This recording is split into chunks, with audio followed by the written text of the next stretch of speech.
بسم اللہ الرحمن الرحیم۔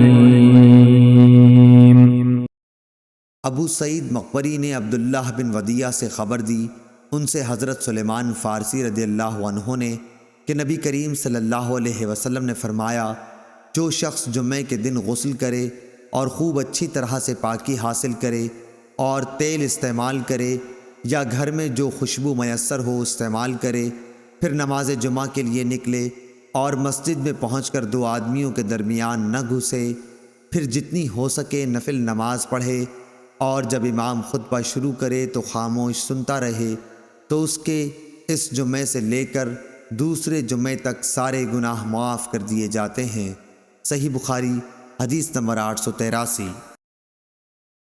ہشام بن عروہ نے کہا کہ مجھے میرے باپ عروہ بن زبیر نے ام المومنین حضرت عائشہ صدیقہ رضی اللہ عنہا سے خبر دی۔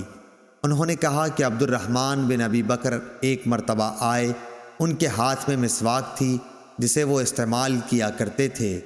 رسول اللہ صلی اللہ علیہ وسلم نے بیماری کی حالت میں ان سے کہا، عبد الرحمن یہ مسواک مجھے دے دے۔ انہوں نے دے دی۔